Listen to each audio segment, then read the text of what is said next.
오늘은 종교개혁 503주년을 기념하는 주일입니다.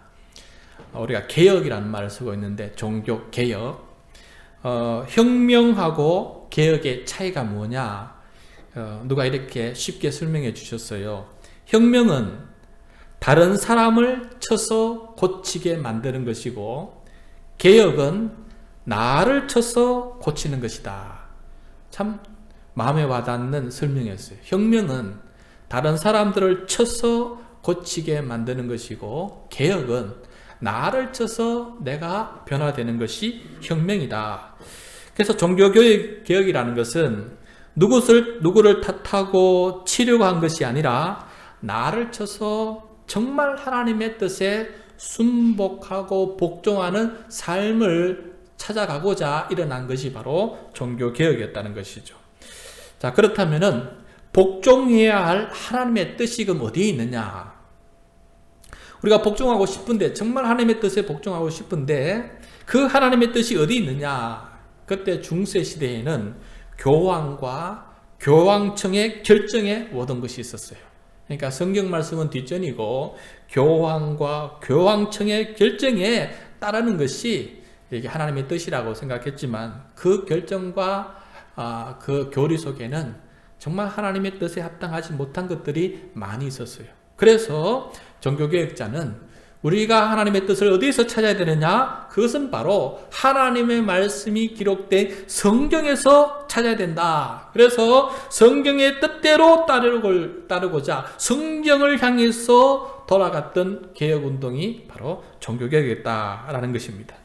그러므로 우리 개혁교회인 개신교는 천주교와 달리 특별히 성경을 많이 묵상하고 또 성경에서 발견한 하나님의 뜻에 순종하는 삶을 살아가는 것, 이것이 바로, 그런 삶의 자세가 바로 천주교와 다른 개신교인의 독특한 정체성이다라는 것을 우리가 다시 한번 마음에 새겼으면 좋겠습니다.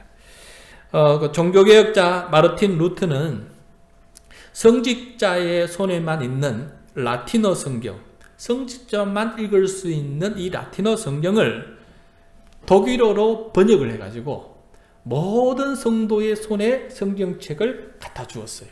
그래서 이제 누구든지 성경책을 읽을 수 있게 만들었습니다. 왜냐하면 하나님의 뜻이 성경에 있으니까 모든 성도가 하나님의 말씀을 자기 언어로 읽고 그 성경 안에서 하나님의 뜻을 찾게 하기 위해서 그렇게 처음으로 라틴어를 독일어로 번역해서 모든 백성들이, 예배하는 모든 성도들이 직접 그것을 읽을 수 있게끔 만들었습니다. 그래서 천주교와 달리 개신교회는 성찬식보다 이 성경 말씀을 풀이해주는 설교가 더 중요시되었고, 그 이후로 성경 암송대회, 성경 퀴즈대회, 성경 통도, 성경 공부반, 성경 묵상 큐티 등 성경을 가까이 하는 노력이 이런 노력들이 해오게 된 것이죠. 이것이 바로 개신교회의 깊은 전통입니다. 저희 교회도 성경 묵상과 또 성경 일독을 진행하고 있는데, 올 연말과 내년 초까지 이어지는 성경 일독을 또 진행하려고 합니다. 적어도 개신교회 교인은 1년에 한 번은 성경을 일독해야 개신교인답다라고 할 수 있을 것 같아요. 왜냐? 우리는 성경으로 돌아가기 위해서 개혁한 성도들이기 때문에 어느 누구보다도 성경을 자주 읽고 그 안에서 하나님의 뜻을 발견하는 사람이 되어야 되기 때문에 그렇습니다. 그런데 종교개혁하면 우리는 성경의 중요성만 생각하는데, 사실은 성경만큼 중요하게 생각해야 될 것이 또 하나 더 있습니다. 그것은 이 종교개혁을 일으켰던 마르틴 루트는 성직자의 손에 있는 성경책만 성도들의 손에 안겨주었을 뿐만 아니라 성가대만 들고 있었던 찬송 악보를, 그것을 성도들의 손에다 또 넘겨줬어요. 그래서 그때부터 찬송가라는 것이 생기게 됐어요. 그때 당시는 독일어로 코랄이라고 하는데 우리말로 번역하면은 회중찬송이에요. 회중찬송. 우리 성경 뒤에 있는 이 찬송가를 말해요. 회중찬송. 성가대만 찬양을 하고 하니까 성도들은 듣기만 하는 이런 예배였어요. 그런데 마르틴 루터는 이 찬송도 성도들의 손에 넘겨줘야 돼서 본인 스스로가 코랄이라고 하는 회중 찬송을 만들기 시작했고 40여 곡을 직접 작곡을 했고 그 중에 잘 알려진 곡 585장, 우리 찬송가의 585장 내 주는 강한 성이요 라는 찬송가가 우리 성경에 있는 것, 찬송가에 있는 것을 보게 됩니다. 그래서 종교개혁은 이렇게 성경의 대중화뿐만 아니라 찬송의 대중화를 만들어냈어요. 그래서 예배 시간에 성가대의 찬양도 여전히 존재하지만은 오히려 회중 전체가 함께 부르는 찬송이 훨씬 더 많아진 것, 이것이 바로 개신교의 또한 특징이다라는 것을 깨닫게 됩니다. 이렇게 회중 찬송가를 만든 루터는 원래 이런 말을 했어요. 나는 음악을 사랑한다. 음악은 하나님의 말씀 다음으로 세상에서 가장 귀한 보물이다. 성경 말씀을 제외하고 찬양받을 만한 것은 음악뿐인 것 같다. 하나님의 말씀은 설교로 선포되고 노래로 불려져야 한다. 왜냐하면 말씀은 지성적이고 음악은 감성적이며 이 둘이 함께 영혼을 움직이는데 필요하다. 이 둘이 함께 영혼을 움직이는데 필요하다라고 말했어요. 그러니까 성경과 함께 찬송을 대중화해서 성도들의 손에 안겨주는 루터는 성도의 영혼을 움직이는 것이 두 가지 있는데 그 하나는 바로 말씀이고 다른 하나는 찬송이다 라고 이렇게 강조를 했던 것입니다. 말씀은 영혼의 지성을 움직이고 찬송은 영혼의 감성을 움직인다. 우리 예배를 한번 보십시오. 설교자인 저와 기도자는 말을 통해서 우리의 성도들의 지성을 움직인다면은 찬양 인도자인 우리 최 목사님과 악기를 연주하는 우리 찬양팀은 음악을 통해서 성도의 감성을 움직이고 있다라는 것입니다.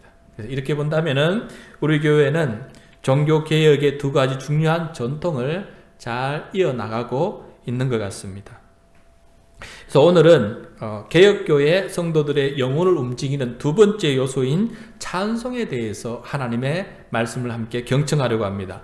오늘 본문이 시편 33편 1절에서 3절까지 말씀인데 짧지만은 여기 안에는 찬송의 대상, 또 찬송하는 이유, 또 찬송하는 방법까지 여러 가지를 우리들에게 가르쳐주고 있어요. 그래서 함께 말씀을 묵상하면서 하나님께서 우리에게 주시는 음성을 함께 경청하는 귀한 시간이 되면 좋겠습니다.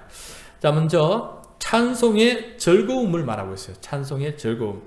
1절 말씀 우리 같이 읽겠습니다. 시작. 너희 의인들아 여호와를 즐거워하라. 찬송은 정직한 자들이 마땅히 할 바로다. 아멘. 자, 너희 의인들아, 이 말은 예배 현장에서는 지금 예배하는 여러분들이요 라는 뜻입니다. 예배하는 성도들에게 가장 먼저 하는 말을 여호와를 즐거워하라 라고 되어 있어요. 그래서 여호와는 하나님의 이름이죠. 즐거워하라 라는 말은 그 원문의 뜻은 어떤 의미냐면은 큰 소리로 부르라는 거예요. 즐겁다 보니까 큰 소리로 여호와 이름을 부른다는 것이죠. 또 기뻐 소리친다라는 뜻이 원래 이 즐거워라는 뜻의 참 단어의 원래 뜻입니다. 요즘 코로나로 이 마스크를 끼고 있어서 큰 소리로 찬양하는 것을 자제하고 있지만은 예배 중에 앞부분과 대부분이 큰 소리로 부른 분들이 많았어요. 큰 소리로. 그래서 기쁜 찬양은 큰 소리로 찬양하고 그렇게 하나님께 영광 돌리는 것이 전통이었어요. 이제 그것이 바로 오늘 말씀 보면은 여호와를 즐거워하는 모습이다. 여호와가 즐거우니까 내 마음이 기뻐서 즐겁게 큰 소리로 찬양하지 않겠어요? 그런데 하나님이 안 기쁘면은 찬송 소리가 입에서 나오겠습니까? 안 나오지요. 그래서 반가운 서로 만나면은 우와 반갑다고 이렇게 막 어깨가 둥실둥실하면서 깨어앉는 것처럼 찬송도 하나님이 즐거우면은 기쁜 소리로 큰 소리로 찬양을 하게 돼 있다라는 것을 말씀해 주고 있어요. 그래서 찬송의 기본은 내 마음이 하나님을 인하여서 즐거워하는 마음이 내 마음속에 충만히 있을 때 그때부터는 누가 뭐 이렇게 저렇게 할 필요도 없어요. 찬송은 저절로 나오는 가락이 되고 즐거움이 된다라는 것을 말씀해 주고 있습니다. 이 찬송의 즐거움 하니까 요즘 그 트로트가 생각이 나요. 트로트가 이 국민들을 즐겁게 하고 있어요. 국민들을 40대, 50대만 즐겁게 하는 것이 아니고 10대, 20대도 지금 트로트를 잘 듣고 있고 인기가 있다고 합니다. 트로트가 대세가 되었는데 왜 백성들이 이 트로트를 즐거워하게 되었을까? 트로트의 매력이 있는데 첫 번째 매력은 무엇이냐면은 친근한 멜로디라는 거예요. 친근한 멜로디. 트로트의 네 박자, 쿵짜자 쿵짜 네 박자. 이 간단한 멜로디인데 사람의 마음을 끌어들인다는 거예요. 여기에 변화를 주어서 간단한 멜로디가 오히려 사람의 마음을 우리 심장의 이 박동 소리처럼 그렇게 우리의 마음을 끌어들이는 매력이 있다라는 거예요. 친근한 멜로디. 거기에다가 삶의 애환이 담긴, 직설적인 삶의 애환이 담긴 그 가사가 더해져서 두 번째 매력이 가사가 굉장히 매력적이다라는 것이에요. 그래서 간단한 멜로디에 우리 삶의 애환이 직설적으로 표현된 그 가사들이 사람들의 마음을 휘어잡는다라고 말하는 것을 듣게 되었어요. 그리고 트로트를 듣고 있으면 우리의 삶에 어떤 영향을 미치느냐라고 설문조사했더니 대부분 이렇게 말하고 있습니다. 잠시나마 현실을 잊게 해준다. 그 다음에 삶의 재미를 느끼게 해준다. 삶에 또 다른 에너지를 부어준다. 현재의 삶에 큰 위로를 나에게 준다. 그리고 삶의 활력을 다시금 느끼게 만들어준다. 마지막으로 삶을 즐겁게 해준다. 다시 말하면은 요즘 코로나 경제적인 난국 때문에 백성들이 힘들어하는데 이 현실의 각박함을 잊게 만들어주는 거예요.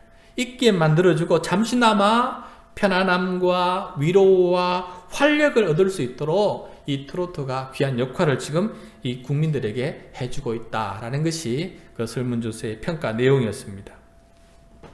근데 곰곰이 생각해 보니까 우리 회중 찬송가의 특징도 이 트로트와 비슷한 점이 참 많다라는 생각을 해보게 되었어요.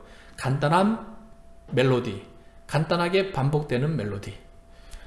제 동생이 이제 군대에서 처음으로 이제 형이 목사다 보니까 군대에 가서 이제 신앙생활을 하게 되었는데 어디 가겠냐 했을 때 자동적으로 이제 교회를 갔다 해서 이제 교회를 따라가게 됐어요.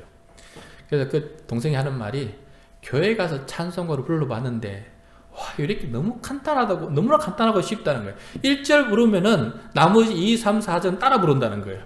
그게 그렇게 쉽고 간단하다는 거예요. 그래서 찬송이 아주 간단하고 좋았다. 그래서 쉽게 따라 부를 수 있었다는 거예요. 찬송 자체가 이 간단한 멜로디에다 후렴까지 반복되니까 쉽게 다가오는 그런 모습이 있어요. 요즘 찬송가는 약간 이게 박자가 복잡한 박자로 좀 바뀌어서 어려운 부분이 있긴 하지만 역시 우리 영혼의 멜로디는 간단한 쿵짝 이 네 박자 간단해야 이게 우리 영혼을 가장 잘 움직이는 것이다 라는 것을 한번 생각해 보게 되었습니다. 그런 다음에 이제 동생이 나중에 그 얘기 하더라고요.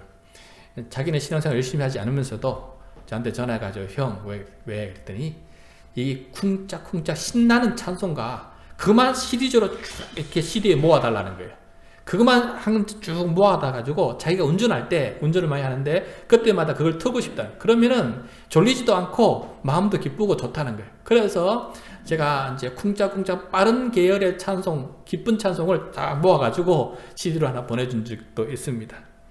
그래서 우리 찬송가도 찬양도 트로트처럼 우리의 쉽게 다가오고 또 그 가사 자체가 우리의 마음을 깊이 울려주기 때문에 찬송은 회중 찬송은 성가대의 고난이도 찬송이 아니라 회중 찬송은 우리 모든 성도들의 마음을 위로하고 격려하고 힘을 주는 것 같아요. 그래서 여러분 기쁘고 즐거운 찬송 많이 할 수 있길 바랍니다.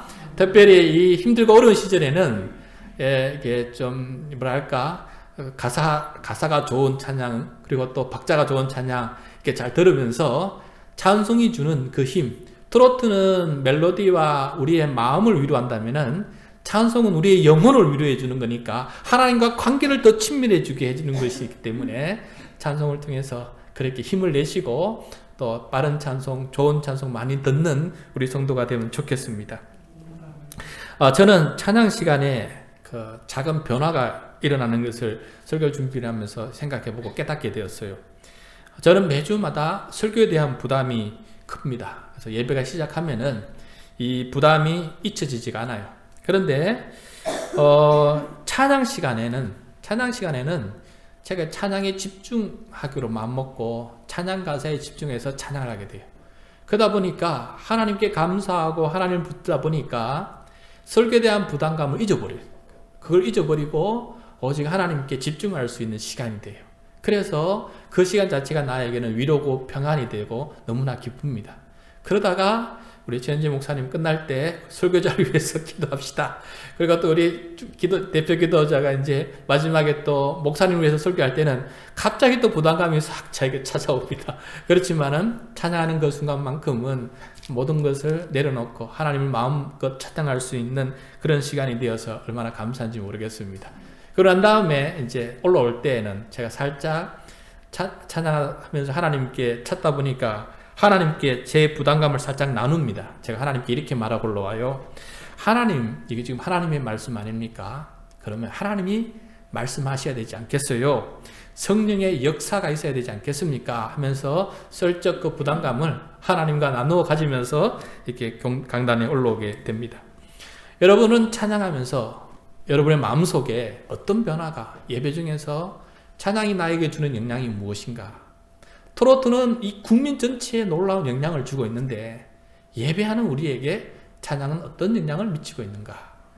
그 영향을 찾고자 한다면은 단 하나 마음을 집중해서 찬양할 때 그 영향을 받을 수 있다는 것을 저는 매번 예배 드릴 때마다 깨닫게 됩니다. 다른 생각에 집중하게 되면은 이런저런 생각에 빠지고 나면은 찬양이 나에게 전혀 은혜가 안 돼요. 그렇지만은 그 가사에 집중하고 하나님께 집중할 때 그때 찬양은 나에게 놀라운 은혜를 끼친다는 사실을 기억하고 여러분 말씀을 들을 때도 집중하고 기도를 들을 때도 집중하고 찬양을 들을 때도 집중하고 어쨌든 이 한 시간의 예배는 하나님을 오로지 집중할 수 있도록 도와주십시오. 그렇게 예배 전에 기도하면서 예배에 집중할 수 있는 우리 모두가 될 수 있기를 축복합니다. 찬양은 사람의 목소리만으로 하지 않고 악기와 함께 찬송할 때 더 즐거워진다라는 것을 우리는 잘 알고 있어요. 2절 말씀까지 읽겠습니다. 시작. 수금으로 여호와께 감사하고 열줄 비파로 찬송할지어다. 자, 여기서 수금과 비파가 나오는데 이 두 가지 악기로만 찬양했다는 뜻이 아니고 수금과 비파는 모든 악기를 대표하는 그런 거예요. 그래서 많은 악기로 찬송을 같이 했다는 거예요. 연주하면서. 찬양할 때 악기를 사용한다는 것은 여러분 이게 간단한 게 아니에요. 지극정성이 그 속에 포함이 되어 있습니다. 하나의 악기를 배우고 회중들 앞에서 연주하기까지 수많은 시간과 노력이 들어가요. 피아노 하나만 해도 여러분 이거 제대로 치려면은 바이엘, 체너리는 기본적으로 해야 되고 코드 연주에다가 찬송가 4부 이 연주까지 실력을 키우려면은 치달한 노력과 정성이 들어가야만이 가능한 일이라는 거예요. 또 여러분 기타 어떻습니까? 우리 저번에 기타 교실 해봤지만은 이 기타 제대로 치려면은 손가락에 굳은 살이 베게 되고 이 베길 때까지 이 통증을 견뎌내야 되는 거예요.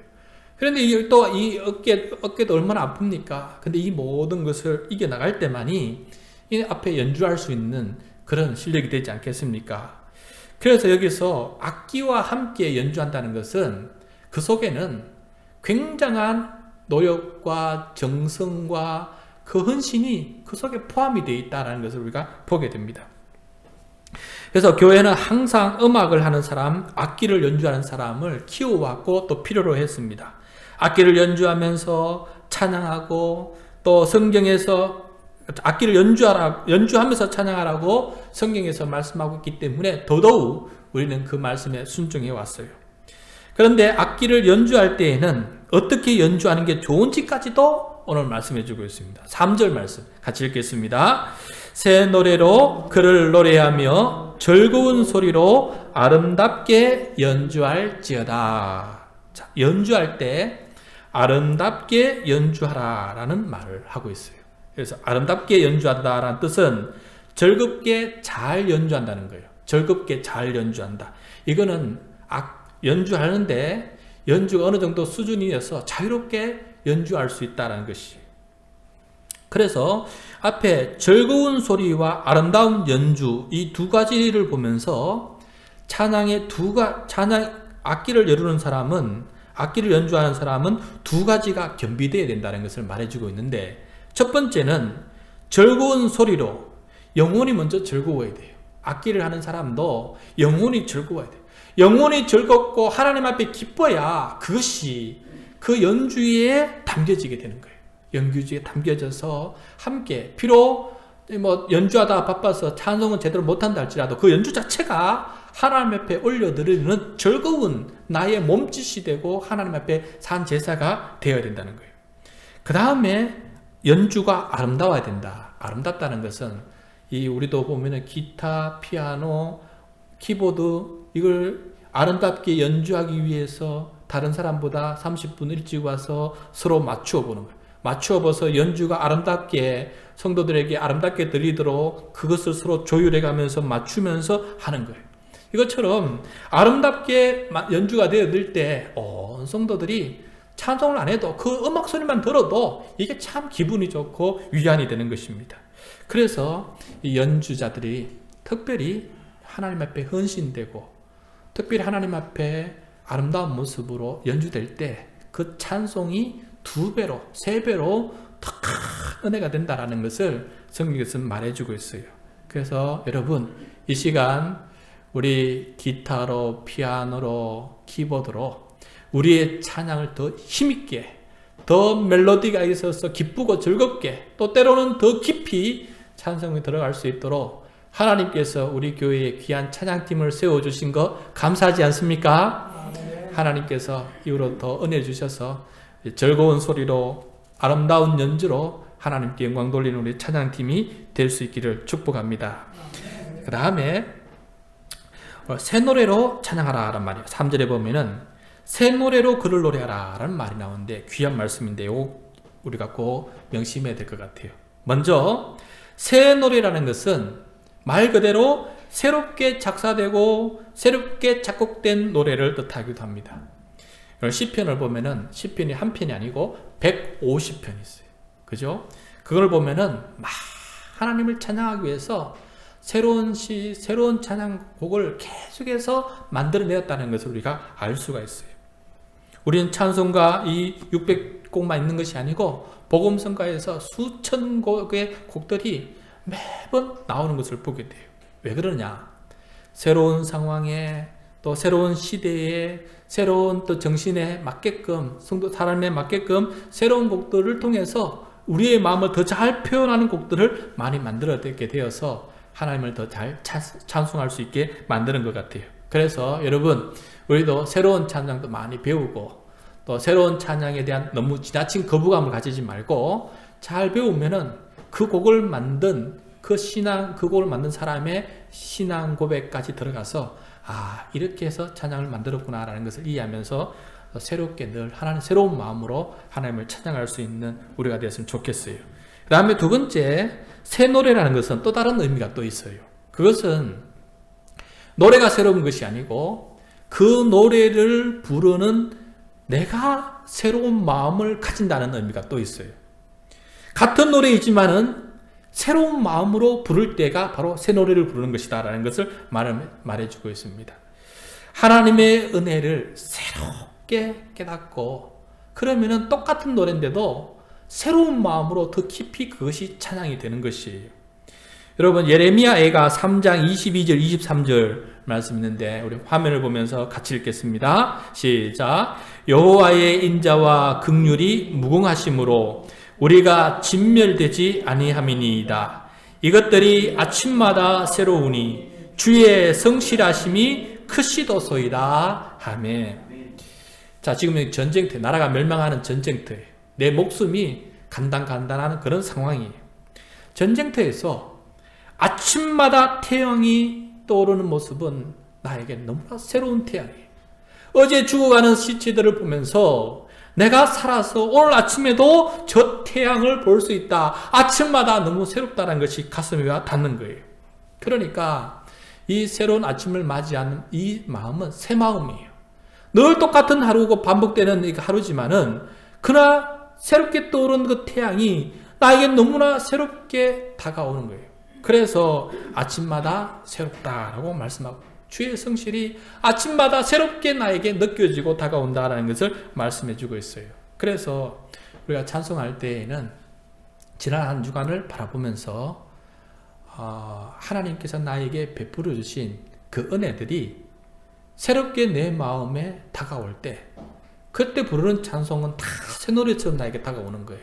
그래서 우리가 예배드리기 전에 우리의 마음을 정돈하고 한 주간의 삶을 되돌아보면서 감사하는 것이 무엇인지 내 마음에 와닿고 그것이 내 마음에 확고하게 새겨질 때 그때 불려지는 예배는 새 예배고 새로운 찬양이고 새로운 말씀이고 또 새로운 찬양이 될 수 있다는 것을 우리들에게 가르쳐주고 있습니다. 그래서 새 노래로 찬양하며 하나님 앞에 즐거움으로 찬양하고 감격적으로 찬양할 수 있는 우리 모두가 될 수 있기를 바랍니다. 말씀을 마무리하겠습니다. 오늘은 종교개혁 기념주의를 맞이하면서 말씀의 대중화 그리고 찬송의 대중화를 일으켰던 이 종교개혁의 전통을 다시 한번 생각해 보면서 오늘 시편 33편을 통해서 찬송을 어떻게 해야 되는 것인지를 함께 알아보게 되었어요. 그래서 우리 손에 들어왔는 이 찬송가가 얼마나 개혁을 통해서 온 건지 이해하고 또 말씀뿐만 아니라 찬양을 통해서 하나님을 영화롭게 하는 개혁교회 성도들이 다 될 수 있기를 축복합니다.